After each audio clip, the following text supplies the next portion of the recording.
Wow, judulnya konspirasi akhir zaman. Pasti nggak Grace. Wah ya, nggak bisa ngomong lagi. Ya, nah jadi ini kita banyak belajar. Apa konspirasi akhir zaman itu? Tahukah kita ini ternyata hidup dalam konspirasi. Apa konspirasinya?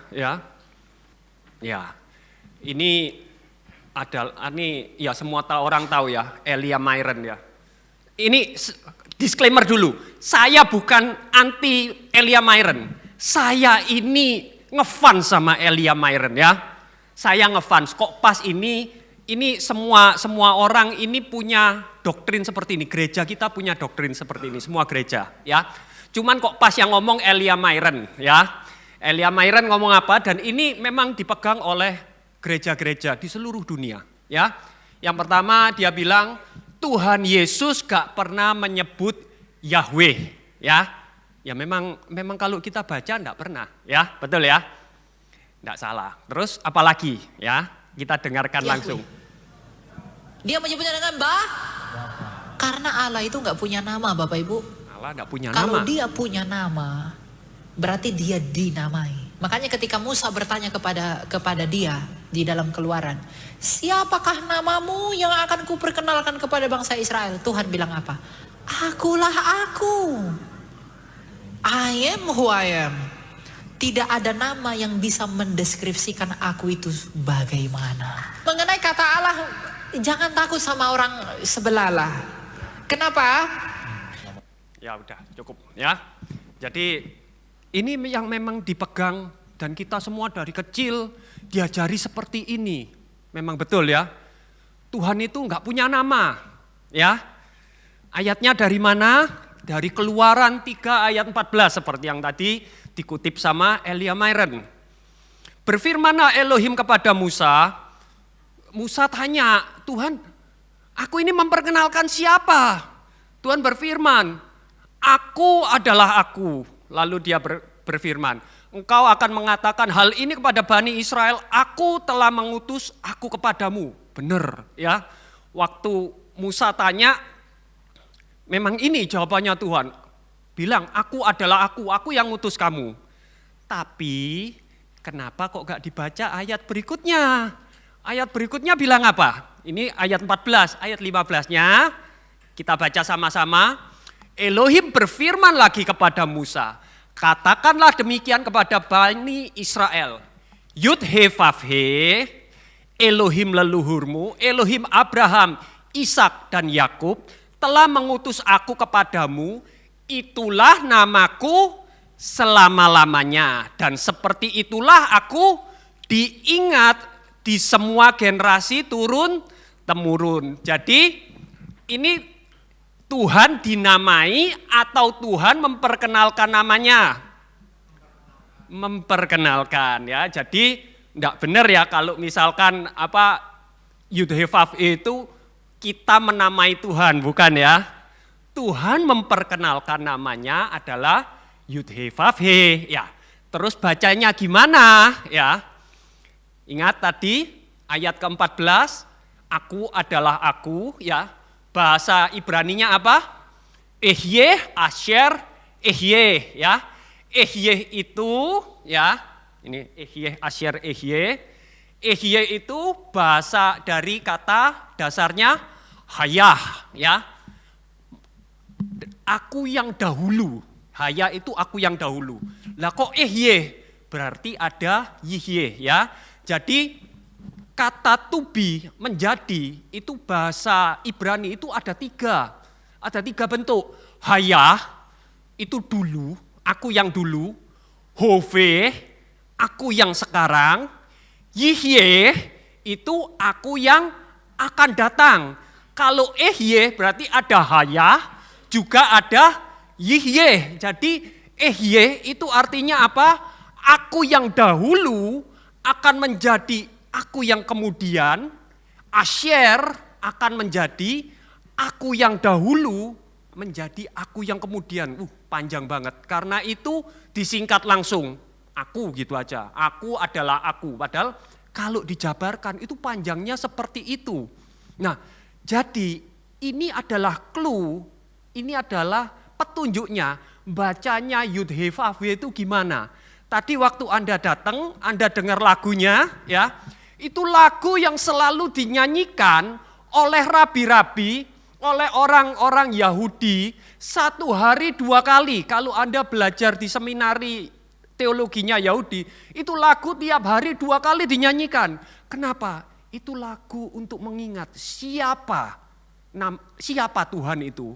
Yang tadi selalu diulang-ulang apa?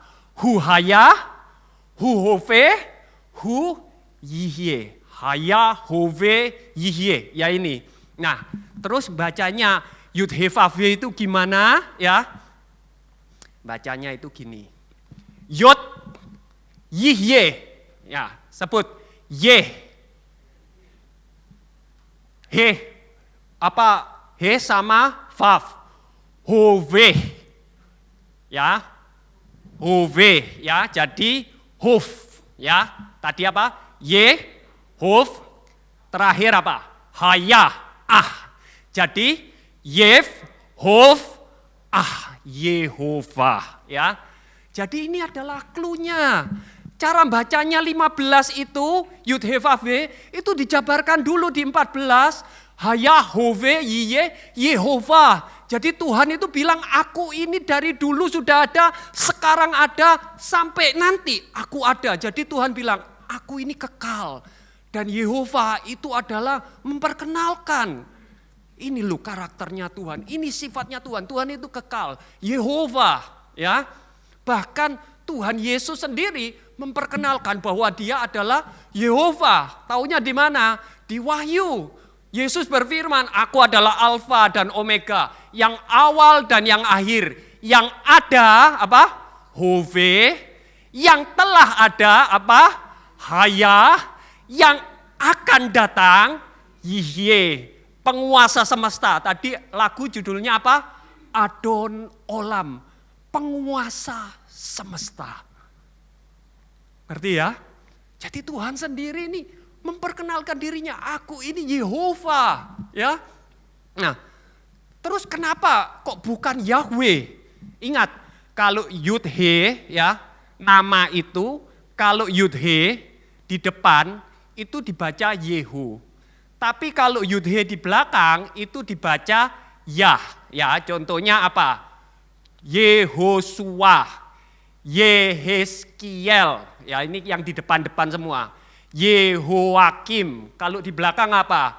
Yesayahu, Yirman Yahu, Yeremia, Nehemyahu, Sakaryah. Nah, itu kalau di belakang semua. Ya, contoh paling gampang itu apa? Yehu, ya. Yud He-nya di depan, Yud He Vav, Yehu. Kalau nanti dibaca Yah, ya, itu jadinya Yahu. Ya, jadi nggak mungkin. Tapi dan ini saya baru nemu yang baru lagi, ya. Yehonatan, ya, Yehonatan. Jadi Yehonatan itu tulisannya itu secara Ibrani itu Yehonatan, tapi bacanya apa? Yonatan. Itu karena ada perubahan cara baca, ya. Kadang-kadang itu ho-nya itu dihilangi, jadi langsung Yonatan gitu. Padahal Yehonatan, ya. Yehonatan itu artinya apa? Yeho itu singkatan dari Yehovah. Natan itu hadiah, ya. Jadi Yehonatan itu apa? Pemberian dari Yehovah. Hadiah dari Yehovah, ya. Kalau Yehonya dipindah ke belakang jadinya apa? Natan Yahu. Jadi apa? Netanyahu, ya. Apa artinya Netanyahu? Gift of God. God has given, sama. Ya. Yehonatan sama Netanyahu itu artinya sama. Tinggal Yud He-nya ini di depan atau di belakang. Ngerti ya? Jadi nggak mungkin Yahweh.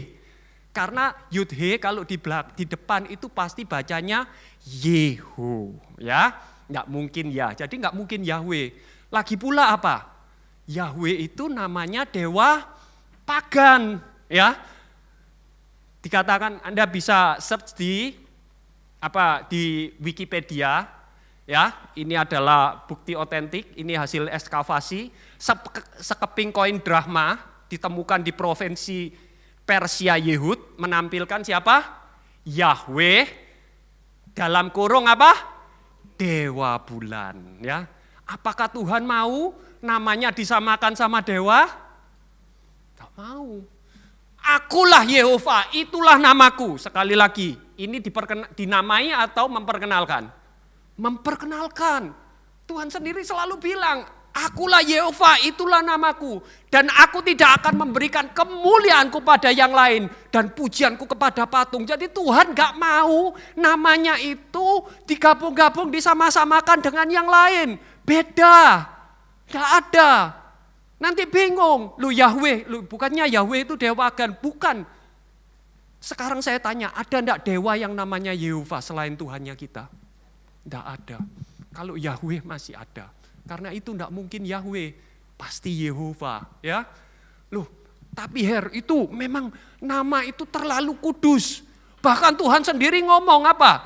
Jangan menyebut nama Yehova Elohimu dengan sembarangan. Karena Yehova akan memandang bersalah orang yang menyebut namanya untuk kesia-siaan.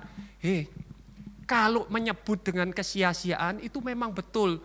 Tapi kalau kita manggil namanya, itu larangannya di mana? Lagi pula itu bukan untuk hal ini, bukan kita panggil nama Yehova terus langsung sia-sia, bukan. Ini untuk sumpah palsu. Ini loh ayatnya. Ini penafsirannya ayat yang tadi. Janganlah kamu bersumpah dalam namaku untuk tipu muslihat dan mencemarkan nama Elohimu. Akulah Yehova.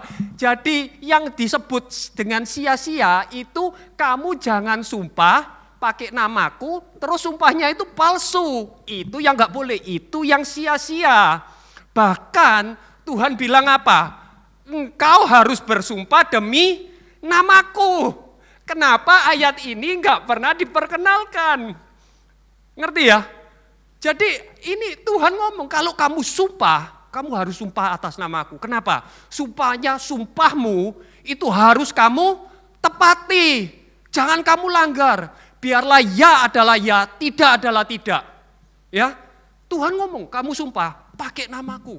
Bahkan ya, kalau di Midras ya, di Midras itu Talmud itu tradisi Yahudi itu dikatakan apa? Ini website bukan saya yang buat loh ya, bukan orang Kristen yang buat. Ini punyanya orang Yahudi. Berakot 54a itu dikatakan ya, para bijak sages menetapkan bahwa seseorang harus menyapa orang lain dengan nama Tuhan. Jadi orang dulu kalau ketemu itu bukan ngomong Shalom Aleichem, bukan, tapi ngomongnya apa? Yehova memberkatimu. Taunya dari mana? Dan ini wajib. Taunya dari mana? Di Rut, Boas waktu datang ketemu sama orang, ketemu sama pekerjanya, Boas bilang apa? Yehova imakem. Yehova imakem. Yehova besertamu. Terus dibalas apa? Yevarehecha Yehova. Biarlah Yehova memberkatimu. Ya. Jadi ini adalah custom, ini adalah cara adat istiadat Yahudi. Terus di mana kata-katanya ada enggak boleh nyebut nama Yehova. Loh, lawang ini customnya kayak gini. Nama itu tidak boleh disebut. Itu pada saat mulai abad kedua, ya. Di mana? Ini saya ngomong harus ada dasarnya ya. Di Mishnah Sanhedrin, ya. Nah, itu dikatakan ada seorang rabi, namanya Rabi Akiva, ya. Ini pembukaan aja, bukan yang ini. Dia berkata, orang yang membaca literatur eksternal, jadi baca kertas gitu ya. Dan orang yang membisikkan doa di atas luka dan berdoa memohon kesembuhan, tidak memiliki bagian dalam dunia yang akan datang. Jadi kalau kamu baca ayat, ya, baca ayat Alkitab untuk menyembuhkan orang, itu kamu itu enggak masuk surga, ya. Terus dikatakan lagi ada rabi juga namanya Abba Saul, ya. Abah Saul berkata apa? Hal itu juga orang nggak masuk surga itu salah satunya juga gara-gara apa? Mengucapkan nama Tuhan yang tak terucapkan sebagaimana tertulis beserta huruf-hurufnya. Nah ini mulai ada peraturan, nggak boleh ngomong. Nah terus ini siapa mereka ini? Rabi Akiva itu hidup di akhir abad pertama sampai awal abad kedua. Terus Abah Saul itu muridnya Akiva, hidupnya di pertengahan abad kedua. Jadi dari sini kita punya clue-nya, kita punya petunjuknya. Ternyata nggak boleh ngomong, nggak boleh menyebut nama Yehova itu mulai abad kedua. Waktu Tuhan Yesus lahir masih boleh enggak? Masih boleh. Gitu loh. Loh terus kenapa kok tiba-tiba enggak boleh kayak gini? Kenapa kok tiba-tiba Rabi enggak boleh nyebut nama Yehova, kenapa? Ada alasannya. Perkenalkan ini patung ada di Galilea ya. Di Galilea. Kalau yang pernah ke Israel, mungkin lain kali kalau mau ke Israel boleh wisata ke sini. Ini ada rabi namanya Hanania ben Teradion. Dia hidup di pertengahan abad kedua. Dia ini dihukum mati sama orang Romawi, sama prajurit Romawi. Kenapa? Karena waktu itu ada pemberontakan, orang Yahudi ini memberontak, orang Israel memberontak, terus ditumpas, namanya pemberontakan Bar Kokhba. Terus supaya pemberontakan ini enggak terjadi lagi, maka Kaisar Romawi ngasih dekrit. Tidak boleh ngomong enggak boleh menyebut nama Yehova di tempat umum, enggak boleh mengajarkan Taurat di tempat umum. Tapi dia enggak mau. Dia tetap itu enggak bisa, itu perintahnya manusia. Aku ini tetap menjalankan perintahnya Tuhan. Karena itu dia tetap memimpin bangsa Israel mengucapkan apa? Shema Israel. Shema Israel, Yehova Elohenu, Yehova Ehad. Karena dia ngomong seperti itu, dia langsung dihukum mati. Dihukum matinya apa? Disiksa, saudara-saudara. Disiksanya kejam.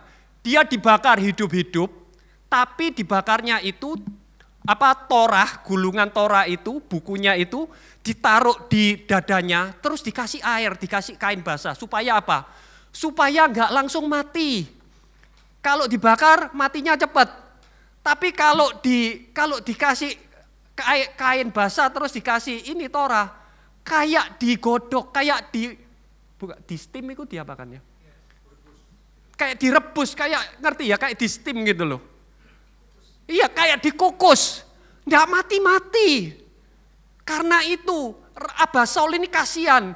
Waduh, kalau banyak orang rabi-rabi ini nanti dihukum mati kayak gini. Kasihan juga, karena itu mendingan ya udahlah, ini saya tahu ini bukan keputusannya Tuhan, tapi demi menyelamatkan orang banyak dibuatlah keputusan, ditakut-takutin orang itu. Supaya apa? Supaya enggak dihukum sama orang Romawi. Akhirnya ditakut-takutin. Jangan ngomong nama Yehova di depan, jangan ngomong nama Yehova. Kalau kamu ngomong nama Yehova, enggak masuk surga nanti kamu. Akhirnya apa? Takut. Loh, yang ngomong rabi terkenal. Iya toh? Sejak saat itu semua orang ikut. Dan yang lebih mengenaskan, orang Kristen ikut juga, ya. Sehingga nama itu hilang. Ya, tapi bukan berarti orang rabi-rabi itu enggak ngerti. Mereka tahu tapi enggak disebutkan. Mereka hanya diajarkan sesama rabi dengan kode-kode. Seperti lagu yang tadi. Vehu haya, vehu hove, vehu yihe, betifara. Supaya orang tetap ingat. Walaupun gak tahu tetap ingat. Oh ini petunjuknya. Ini petunjuknya. Cara baca namanya Yud-Heh-Vav-Heh itu seperti ini. Ya. Nah terus kalau misalkan untuk kebaikan kan gak apa-apa Her. Kita jangan tanya sama manusia, kita tanya sama Tuhan. Saya mau tanya, cuci tangan sebelum makan bagus apa enggak? Bagus. Kenapa Tuhan Yesus marah? Jadi ada sebuah cerita di Alkitab di Matius 15, ya. Tuhan Yesus ditegur sama orang-orang Farisi. Hei, kenapa? Murid-muridmu itu kalau mau makan enggak cuci tangan. Kamu enggak tahu, enggak higienis. Nanti bisa kena bakteri sakit perut. Kamu enggak tahu bakteri salmonella. Mungkin kalau sekarang ya. Tapi enggak ngomong gitu. Mereka ngomongnya apa? Mengapa murid-muridmu melanggar tradisi para leluhur? Karena mereka tidak mencuci tangan ketika makan roti. Ya, terus Tuhan Yesus jawab apa kepada mereka? Mengapa pula kamu melanggar perintah Elohim karena tradisimu? Sebab Elohim telah berfirman, hormatilah ayah dan ibumu, dan siapa yang mengutuki ayahnya atau ibunya, biarlah ia dihukum mati. Namun kamu mengajarkan apa?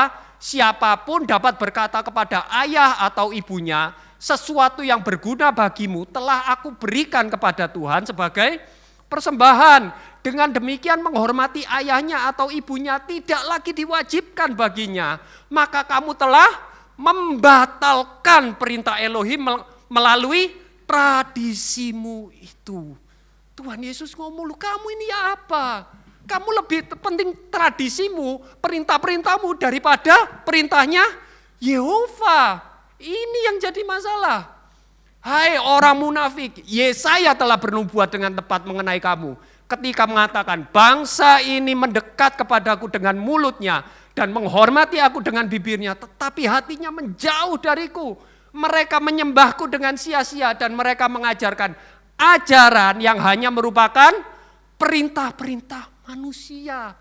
Loh, Tuhan Yesus bilang, loh perintah itu bagus, oke, untuk kebaikan. Tapi perintah itu tidak boleh melanggar, bertentangan dengan perintah Tuhan. Dan ini yang jadi masalah. Perintah untuk nggak boleh nyebut namanya Tuhan, itu bertentangan enggak dengan perintahnya Tuhan? Bertentangan. Dan ini yang terjadi dan ini yang dianut oleh semua orang Kristen.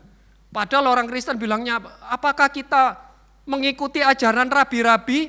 Enggak. Tapi kenapa untuk yang ini kita ikut-ikut? Dan itu kita lakukan tanpa kita sadar. Ya. Karena itu Tuhan sendiri bilang, aku telah mendengar apa yang diucapkan para nabi. Mereka bernubuat palsu dalam namaku dengan mengatakan, aku telah bermimpi. Aku telah bermimpi, sampai kapan hal ini ada di hati para nabi yang menubuatkan dusta. Sesungguhnya mereka adalah para nabi yang berbohong dari hati mereka. Yang apa? Berencana membuat umatku melupakan namaku.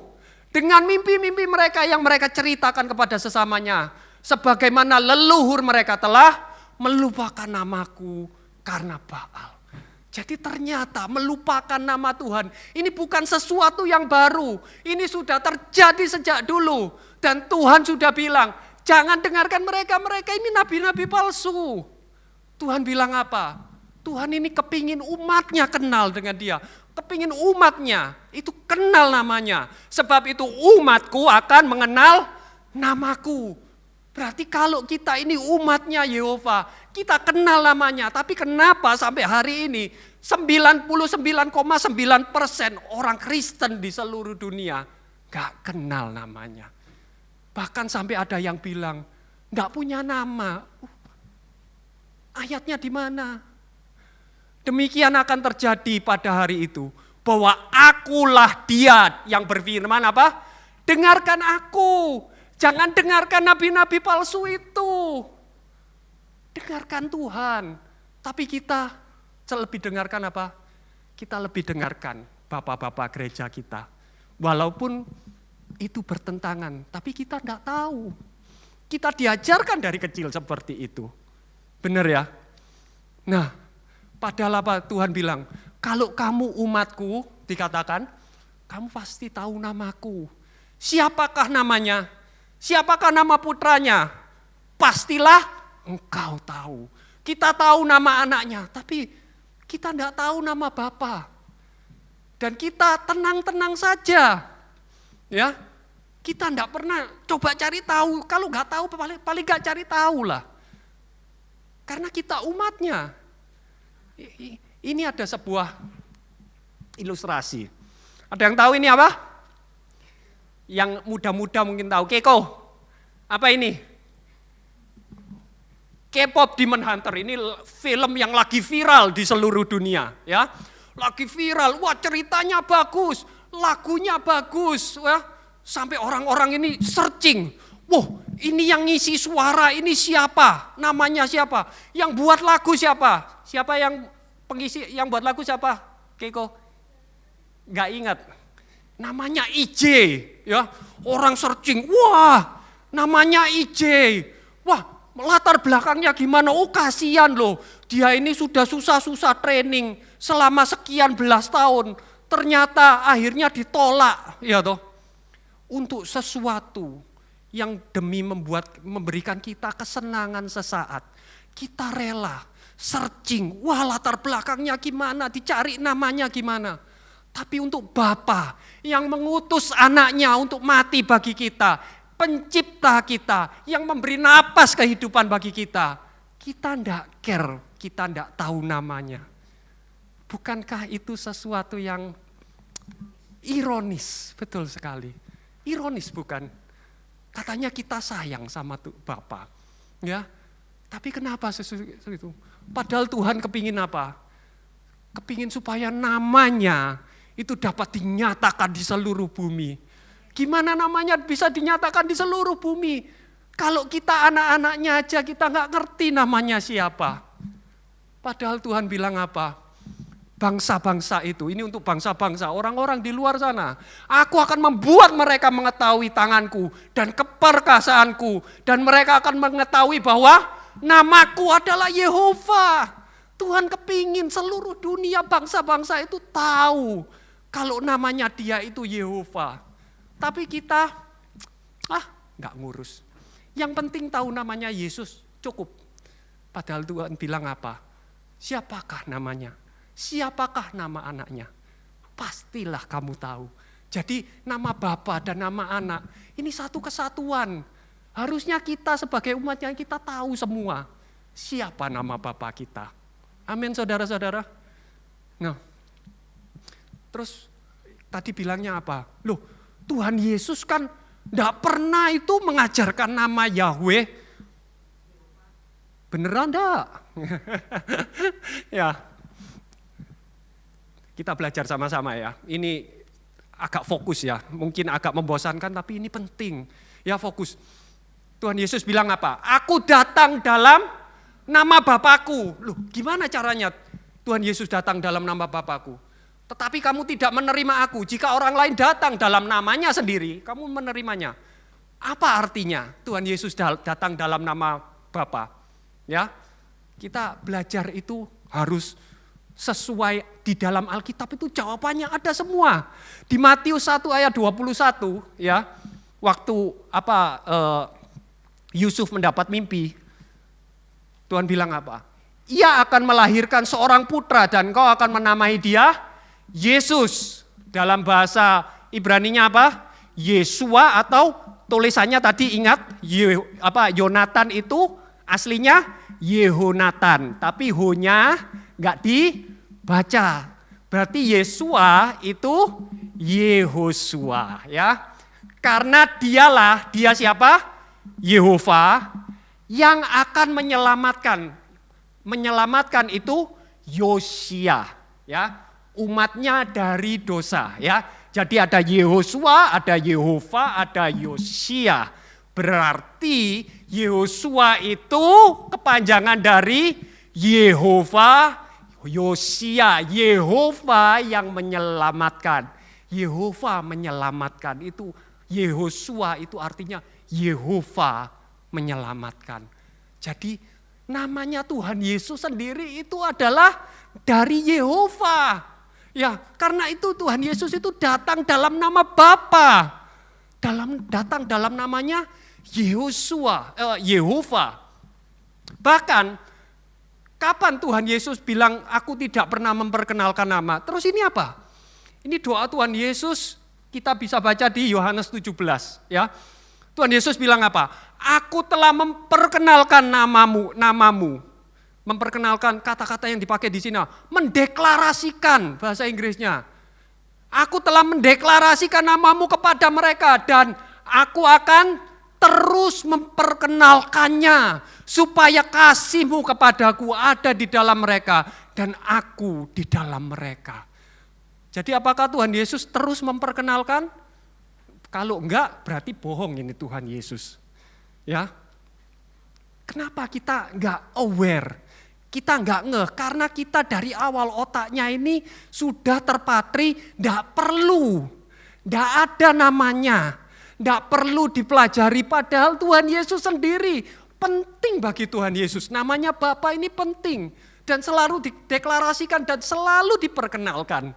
Ya, bahkan doanya Tuhan Yesus yang Tuhan Yesus ajari gimana? Bapa kami yang ada di surga, dikuduskanlah namamu, bukan dikuduskanlah engkau, dikuduskanlah namamu. Ini loh. Tapi kita enggak aware, betul ya? Gimana Tuhan Yesus enggak memperkenalkan? Bahkan ya Filipus ini Tuhan Yesus waktu mau naik ke kayu salib ya toh. Itu Filipus itu semua ini berarti kan semua ada apa tanya dulu. Ini penting. Kalau enggak, ini kesempatan terakhir tanya-tanya. Enggak gitu nanti enggak ada kesempatan lagi. Murid-murid tahu. Filipus tanyanya apa? Tuhan tunjukkan Bapa kepada kami. Itu cukup bagi kami. Kalau Yud He Vav He itu penting dan mereka enggak ngerti. Mereka itu tanyanya harusnya apa? Tuhan tolong tunjukkan Yud He Vav He itu bacanya gimana. Sampai sekarang saya enggak tahu. Tapi karena Filipus enggak tanya berarti apa? Waktu itu semua orang tahu Yud He Vav He itu bacanya bagaimana Yehova. Karena itu tidak perlu tanya lagi. Tanyanya apa? Tunjukkan Bapa kepada kami. Benar gak ya? Kalau masih gak percaya, ini saya punya dokumen. Ini saya carinya mumet ini saudara-saudara. 3 hari saya carinya. Ini dokumen saya dapatkan dari DVL. Digi Vedlib. Jadi ini dokumen-dokumennya manuskrip-manuskrip yang dipunyai sama Vatikan. Sekarang sudah di-scan, Anda bisa buka. Kalau perlu nanti saya kasih linknya. Kalau mau linknya minta saya, nanti saya kasih ya. Jadi ini manuskrip asli yang di-scan ya. Ada sebuah manuskrip kodenya EBR 150 halaman yang pertama. Bisa baca? Enggak bisa, saya juga enggak bisa ya. Ini adalah Injil Lukas. Injil Lukas dalam bahasa Hebrew ya. Mari daripada ngantuk, tolong handphonenya diangkat semua, dipakai semua.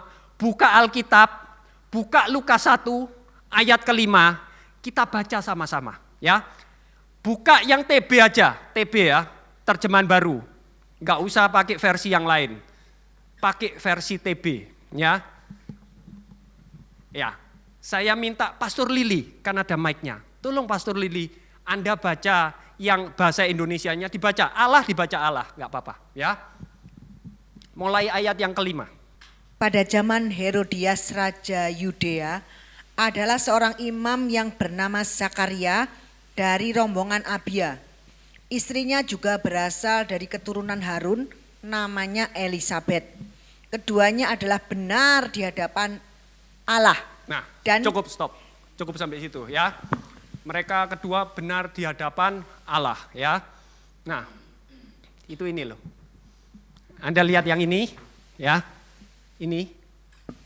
Ya, saya besarkan ya. Ya.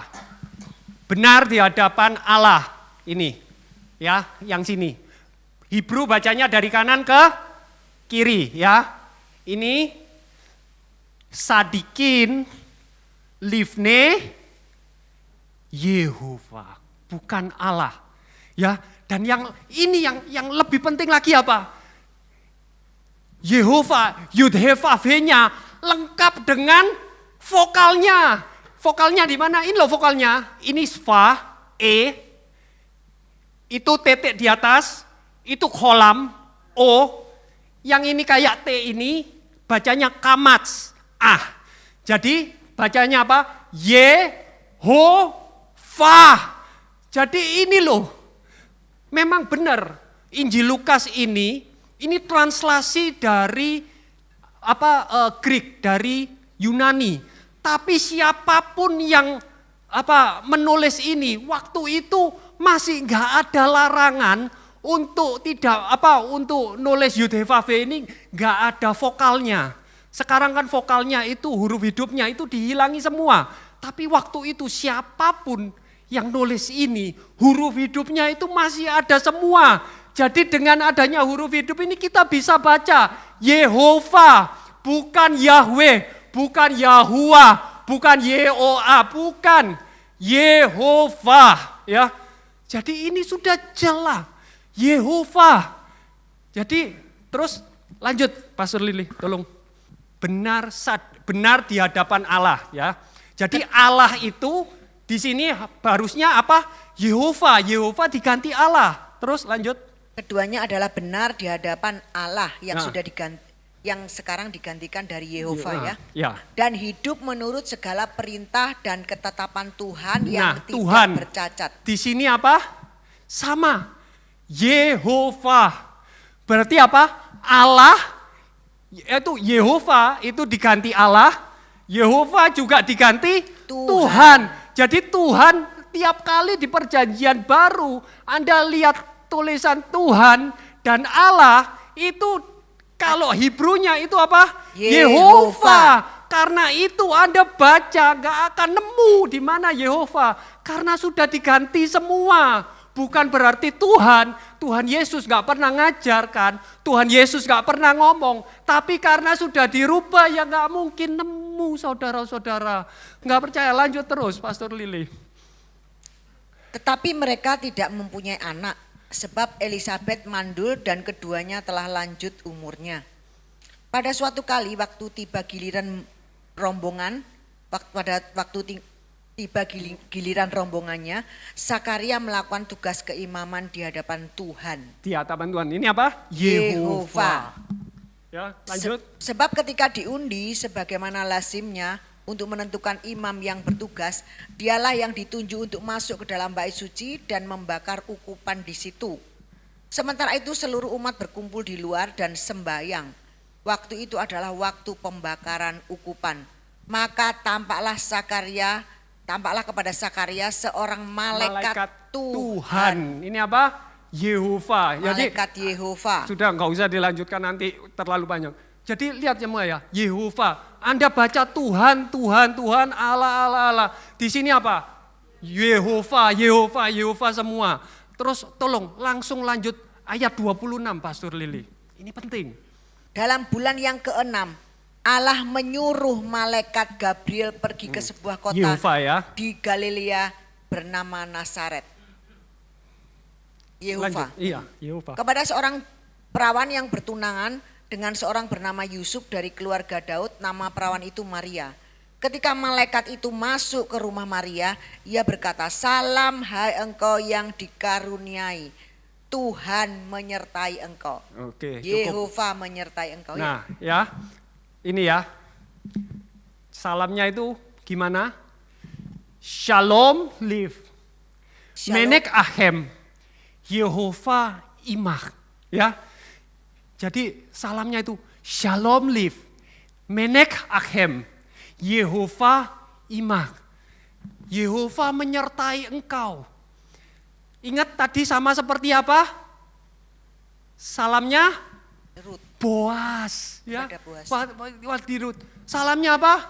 Yehova Imah. Yehova Imahem. Berarti dari dulu sampai zamannya Tuhan Yesus itu salamnya sama. Kata-kata Yehova itu masih lazim untuk menyapa satu dengan yang lain. Itu masih dipakai saudara-saudara. Ini bukti otentiknya. Iya. Ini dari perpustakaannya Vatikan. Kalau orang Italia bilang approve. Ya. Apa? Approve, sudah terbukti ya. Otentik ini. Ya. Gak bisa dibantah lagi, ini bukti. Jadi ini untuk sudah Nggak ada ceritanya, oh nggak boleh memang. Nggak, masih boleh kok. Zamannya Tuhan Yesus masih boleh. Ya, karena itu. Terus pertanyaannya, kalau sudah terlanjur kayak gini, kita sering manggil Allah, ya toh, nanti ada penaltinya, ada hukumannya ada. Ada, apa? Nggak masuk surga. Kalau Tuhannya saya, ya. Tapi kalau Yehova, luar biasa. Mari kita baca. Ini adalah Mazmur 44, ini adalah Mazmur yang ditulis oleh orang-orang Israel waktu mereka ada di pembuangan di Babel. Waktu di Babel mereka tidak boleh beribadah kepada Tuhan. Mereka tidak tahu namanya Tuhan siapa. Karena itu mereka bilang apa? Jika kami melupakan nama Elohim kami dan menengadahkan tangan kami kepada Tuhan asing, apakah Elohim tidak akan menyelidikinya? Sebab dia mengetahui rahasia hati. Mereka bilang apa? Kita ini sembayang, nggak tahu namanya, mungkin ini Tuhan asing, mungkin ini engkau, mungkin ini bukan. Kita nggak tahu namanya, kita sudah lupa namamu Tuhan. Tapi engkau itu menyelidiki hati. Tuhan itu, Yehova itu lihat hatinya. Oh ternyata ini bukan sengaja. Mereka ini benar-benar gak tahu. Tapi hatinya tulus. Amen. Aku tahu ketulusannya. Sama seperti kita. Kepada kita Tuhan lihat tahu. Kita ini semua tulus. Tapi kita gak tahu.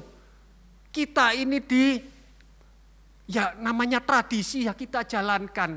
Kita gak tahu apa-apa. Karena itu Tuhan kita ini murah hati sekali. Amen. Ya, Tuhan ini baik banget. Terus kalau nggak ada penaltinya ya sudah toh Her. Kita sebut Allah aja ya enggak apa-apa toh. Nyebut Yahweh aja ya enggak apa-apa toh. Memang enggak ada apa-apa, tapi dengan kita tahu informasi ini, nama Yehova yang benar. Ya toh, kita tahu, oh yang betul ini. Yalah kita enggak usah, kita sebut yang betul. Dan kalau kita menyebut nama yang benar, ada janji kepada orang-orang seperti kita ini. Mari kita baca sama-sama. Mazmur 91. Ya, kita baca ini aja di layar aja ya. Mazmur 91 ini semua orang baca terus ya. Bahkan ada yang baca tiap hari. Tapi enggak ngerti janjinya apa. Ya, karena apa? Karena otak kita ini sudah langsung skip ya toh, langsung dibutakan. Mari kita baca sama-sama. Orang yang tinggal dalam perlindungan yang Maha Tinggi akan berdiam dalam naungan yang Maha Kuasa. Aku akan berkata kepada Yehova, perlindunganku dan kota bentengku, Elohimku, kepadamu aku percaya. Aku akan membebaskanmu dari jerat penangkap burung liar, dari wabah yang mematikan. Ia akan menaungi engkau dengan kepaknya, dan di bawah sayapnya engkau akan berteduh. Kesetiaannya adalah perisai dan tembok perlindungan. Engkau tidak akan takut terhadap kengerian malam, terhadap anak panah yang terbang pada waktu siang, terhadap tulah yang mengamuk dalam kegelapan, terhadap kehancuran yang menerjang pada tengah hari. 1.000 orang akan rebah di sisimu dan 10.000 di sebelah kananmu, tetapi itu tidak akan mendekat kepadamu. Dengan matamu sendiri engkau akan melihat dan menyaksikan ganjaran bagi orang fasik. Sebab Yehova adalah perlindunganmu, yang Maha Tinggi telah kau jadikan tempat kediamanmu. Malapetaka tidak akan terjadi atasmu, dan tulah tidak akan datang mendekat kemahmu. Sebab dia akan memerintahkan para malaikatnya kepadamu, untuk menjaga engkau di sepanjang jalanmu. Mereka akan mengangkatmu ke dalam tangannya, supaya kakimu tidak tersandung batu. Engkau akan melangkai singa dan ular berbisa. Engkau akan menginjak singa muda dan ular naga. Sebab ia mengasihi aku, maka aku akan membebaskan dia. Aku akan menempatkannya di tempat tinggi, karena ia mengenal namaku. Ia akan berseru kepadaku, dan aku akan menjawabnya. Di dalam kesesakan aku akan menyertainya. Aku akan membebaskannya dan memuliakannya. Aku akan memuaskannya dengan umur yang panjang. Aku akan menunjukkan kepadanya keselamatan yang daripadaku. Kita selalu baca ini, tapi untuk yang ini kita skip. Padahal ini janji Tuhan. Kalau kita kenal namanya, apa janjinya? Aku akan menempatkannya di tempat tinggi. Itu janji kepada setiap kita yang kenal dengan namanya. Amin saudara-saudara. Jadi apakah kenal nama Tuhan perlu? Perlu. Ada keuntungannya? Ada. Dan ini adalah ciri apa? Ciri orang yang mengasihi aku. Ia mengasihi aku berarti apa? Ia mengenal namaku. Kalau Anda mengasihi Elohim, harusnya Anda kenal nama Elohim Anda. Amin. Kalau Anda mengasihi Bapa di surga, harusnya Anda kenal siapa namanya. Anda ada yang di sini nggak kenal namanya bapaknya sendiri? Aneh. Bener nggak? Tapi kenapa kok kita baca ini kita skip? Karena otak kita dari awal kita nganggap itu tidak penting, itu tidak ada, itu tidak perlu. Karena itu kita tidak pernah dapatkan janji ini. Janjinya dibacakan lagi. Iya. Sebab ia mengasihi aku, maka aku akan membebaskan dia. Aku akan menempatkannya di tempat tinggi karena ia mengenal namaku. Amin. Ia akan berseru kepadaku dan aku akan menjawabnya. Di dalam kesesakan aku akan menyertainya. Amin. Aku akan membebaskannya dan memuliakannya. Amin. Aku akan memuaskannya dengan umur yang panjang. Aku akan menunjukkan kepadanya keselamatan yang daripadaku. Amin. Ini janji Tuhan ini ya. Janjinya Tuhan, ini janjinya Tuhan loh. Bukan janjinya saya.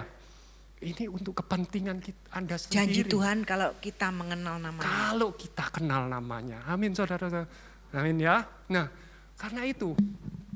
Apakah keuntungan pakai nama Yehova itu ini aja? Mari kita belajar lagi. Ada lagi keuntungannya. Luar biasa ya nama ini ya. Ada sebuah cerita di Kisah Rasul pasal Kisah 8. Saya nggak akan baca semua. Intinya itu gini. Filipus itu memberitakan Kristus di kota Samaria ya. Dan waktu memberitakan semua yang mendengar perkataannya Filipus ini itu melihat tanda-tanda mujizat.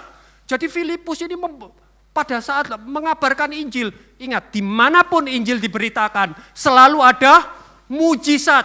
Dan kalau ada mujizat selalu ada apa? Selalu ada sukacita. Dimanapun, bukan cuma di Kisah Rasul, di zaman ini pun di mana Injil diberitakan, selalu ada kesembuhan, selalu ada terobosan, selalu ada kuasa, ada sukacita, ada kelepasan. Itu terjadi selalu, ya. Dan ada seorang yang namanya Simon, dia ini bukan orang Yahudi, dia ini orang Gentile, non Yahudi sama seperti kita. Dan dia ini bisa sihir. Bahkan dikatakan saking hebatnya orang ini bisa sihir. Dia ini disebut apa? Orang ini disebut kuasa besar dari Elohim. Wah, ya. Sekarang nggak tahu, sekarang siapa? Saya nggak tahu sudahan. Ya. Dan ketika semua orang lihat Filipus ini, ya, mereka percaya pada kabar baik tentang kerajaan Elohim dan tentang nama Yesus Kristus. Banyak orang jadi percaya. Bukan cuman orang-orang, bahkan Simon ini yang hebat sihirnya, yang disebut orang hebat dari Elohim, dia juga percaya. Dia percaya dan dia dibaptis. Karena apa? Dia kagum ketika melihat tanda-tanda serta mujizat-mujizat yang besar terjadi. Dia bilang apa? Tidak ada apa-apanya mujizatku ini sama ini. Ini luar biasa. Aku tidak ada apa-apanya. Karena itu waktu melihat dia kagum dan dia terima Kristus dan dia dibaptis. Dan suatu hari Petrus dan Yohanes ini dengar, wah Filipus di Samaria. Mereka berdua datang nilai Filipus ya.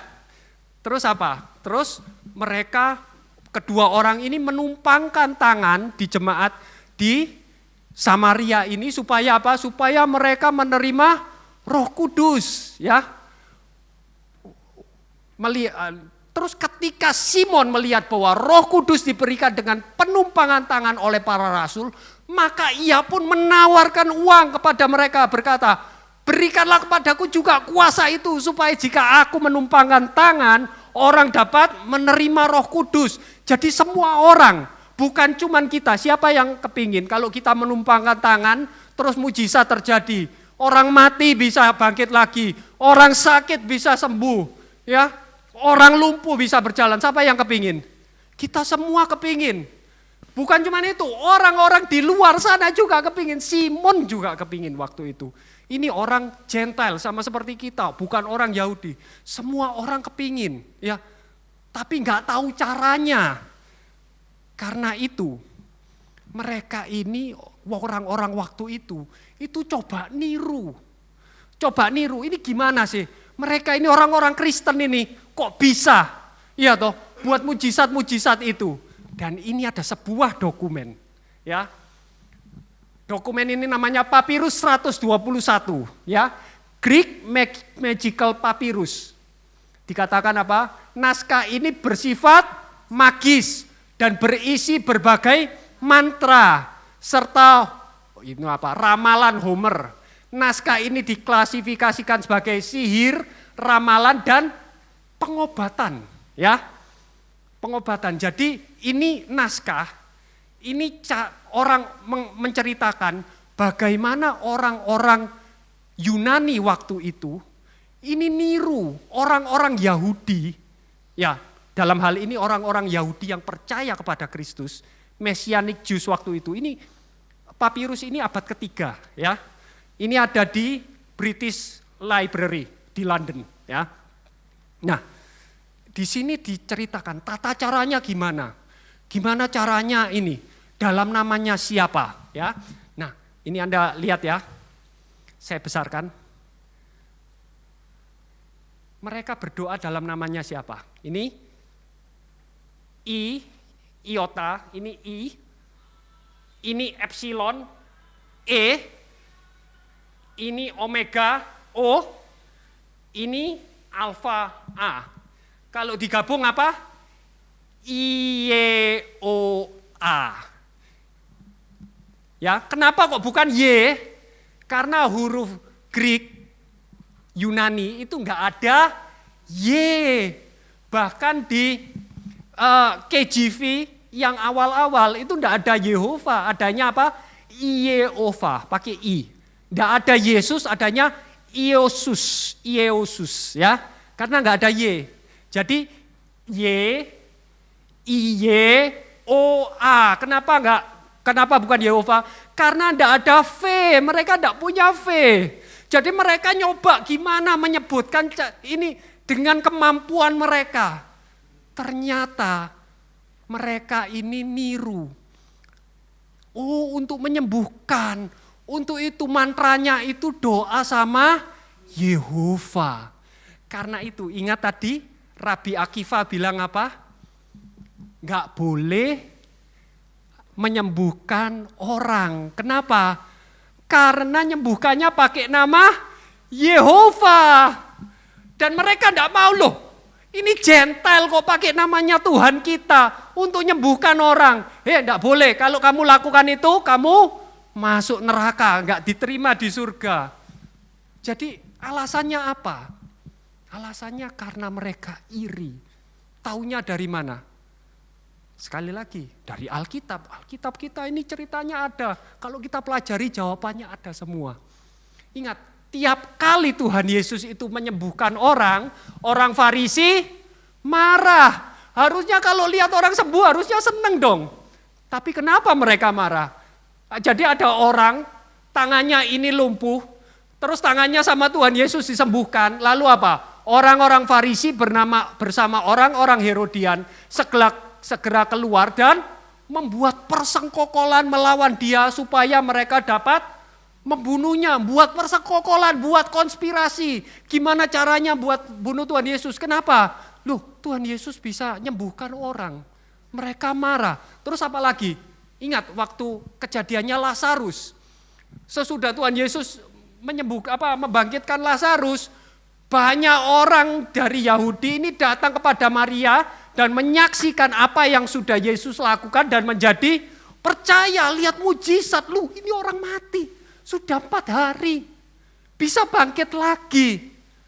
Luar biasa. Akhirnya apa? Mereka percaya. Terus apa yang dilakukan orang Farisi? Orang Farisi bilang apa? Karena orang ini melakukan banyak keajaiban. Jika kita biarkan, semua orang akan percaya kepadanya. Tidak mau loh. Percaya nanti pengikut kita tambah dikit. Rebutan jemaat ini ceritanya saudara-saudara. Benar enggak? Ini rebutan jemaat, mereka iri. Loh nanti banyak yang percaya Yesus. Nanti sinagog kita kosong nanti. Gimana? Karena itu mereka bilang apa? Maka sejak hari itu mereka bersepakat untuk membunuh Yesus. Jadi ini sebuah permusyawaratan, sebuah persekongkolan, sebuah konspirasi untuk bunuh Yesus. Dan ini konspirasi ini kita lihat hari-hari ini. Bukan untuk bunuh Yesus, tapi untuk apa? Berencana membuat apa? Persekongkolan membuat apa? Membuat umatku melupakan namaku. Ini loh persekongkolan yang kita lihat. Inilah konspirasi akhir zaman ini. Kenapa kok akhir zaman? Ya, Anda tahu, tetragrammaton Yud He Vav He itu di perjanjian lama ada berapa? 6.828 kali disebutkan. Di LAI ada berapa? 0. Anda bayangkan, 6.828 kalau dipotong setengah, mungkin masih musyawarah, masih masuk akal. Ini 0 saudara-saudara. Tetragrammaton tidak muncul dalam Alkitab terjemahan baru LAI. Karena apa? Karena tradisi Kristen. Nama Tuhan dihilangkan. Ini persekongkolan untuk melupakan nama Tuhan. Di Alkitab. Karena apa?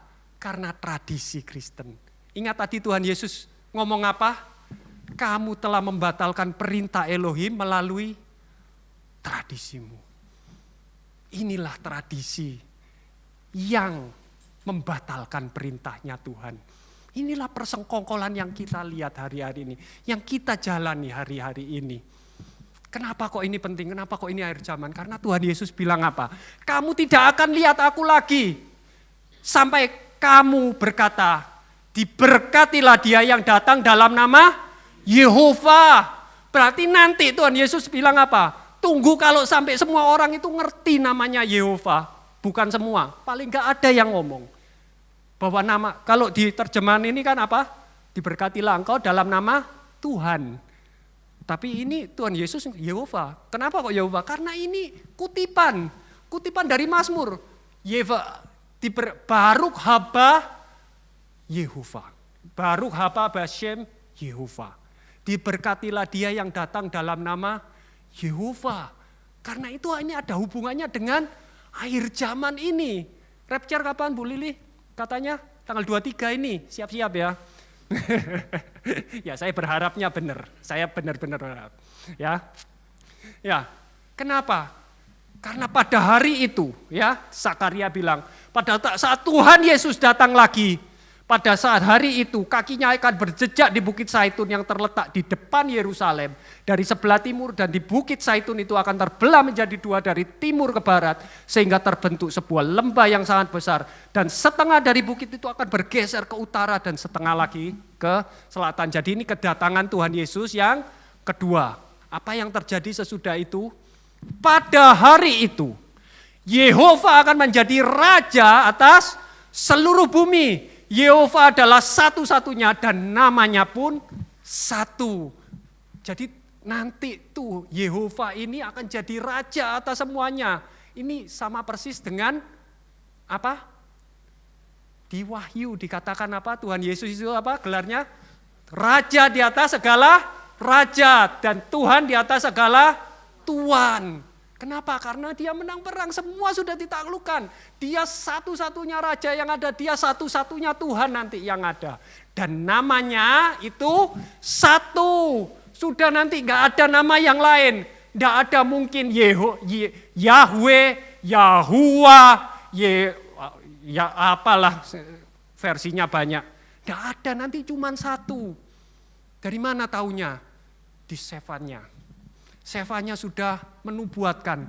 Namun sesudah itu aku, Tuhan, akan memberikan bibir yang bersih kepada bangsa-bangsa. Supaya mereka semua memanggil nama Yehova dan sepakat melayani Dia bahu-membahu. Ya, kata bibir ini bukan bibir yang betul. Bahasa Hebrunya ini apa? Sapa. Sapa itu apa? Bahasa. Dan bukan bersih, tapi apa? Pure, murni. Jadi nanti Tuhan, waktu nanti datang, Tuhan berkuasa, nanti seluruh dunia akan diberi bahasa yang baru, bahasa yang murni. Supaya apa? Supaya sepakat nanti melayani Dia, melayani namanya, ya, dengan bahu-membahu. Dan ini adalah apa? Ini adalah pembalikan. Pembalikan dari apa? Ingat, ini ada waktu pertama kali ada cerita bahasa itu dipecah-pecah di mana? Menara Babel. Adapun seluruh bumi waktu itu satu bahasanya, kata yang sama dipakai, Sapa, ya. Dan satu logatnya. Terus mereka berkata apa? Marilah kita membangun sebuah kota dan sebuah menara yang puncaknya di langit dan membuat bagi kita suatu nama bagi kita sendiri, tulisannya, ya. Supaya kita jangan tercerai-berai di seluruh permukaan bumi. Jadi dulu itu bahasa ini cuma satu, ya. Dan apa yang mereka bangun, nama bagi mereka sendiri, ya. Tapi hasilnya apa? Tuhan bilang apa? Sama Tuhan dikacaukan bahasa itu. Bahasa yang satu itu sama Tuhan dikacaukan sehingga tidak murni lagi, ya. Yehova mencerai-beraikan sehingga apa? Mereka berhenti membangun kota itu. Tapi sesudah nanti Tuhan datang, kondisi ini dibalikkan semua. Bahasa yang sudah dikacaukan sama Tuhan, dikembalikan jadi murni lagi, jadi satu lagi. Jadi seperti sebelum kejatuhan manusia di Menara Babel. Dan waktu itu manusia membangun namanya sendiri. Tapi nanti manusia ini akan bahu-membahu membangun nama bagi Tuhan. Bersatu lagi. Jadi kondisi dunia nanti akan dibalikkan kembali.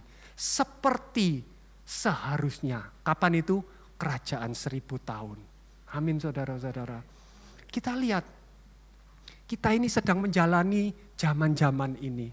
Kita lihat jemaat kita tidak banyak. Saya bukan siapa-siapa. Tapi kenapa kok seakan-akan Tuhan mau pakai gereja ini? Untuk apa? Untuk mulai memperkenalkan namanya. Ingat, bangsa Israel dipakai bukan karena dia paling besar. Bukan karena dia paling kuat. Tapi justru dia paling lemah. Justru karena dia paling kecil. Apakah mungkin Tuhan juga mau pakai gereja kita ini untuk menyebarkan ini loh nama Yehova yang benar. Kita dipakai untuk apa? Perkenalkan keluar. Jangan cuma disimpan-simpan. Saya percaya nanti pasti banyak yang ngomong, oh kamu ini dibohongi, kamu ini kebarat-baratan, kamu ini kok bela Israel terus. Kamu ini aliran saksi Yehova. Tapi kita bukan itu. Ini semua, ini sudah tertulis. Semua ini tertulis. Karena itu, kalau kita dipakai, kita apa? Kita honor. Kita ini merasa berharga sekali. Ya, terhormat. Kita merasa terhormat. Dipakai Tuhan. Kenapa Tuhan gak pakai gereja-gereja yang lain lebih besar? Kalau besar jemaatnya banyak, bukankah nyebarnya lebih cepat? Tapi kenapa Tuhan pilih gereja kita ini?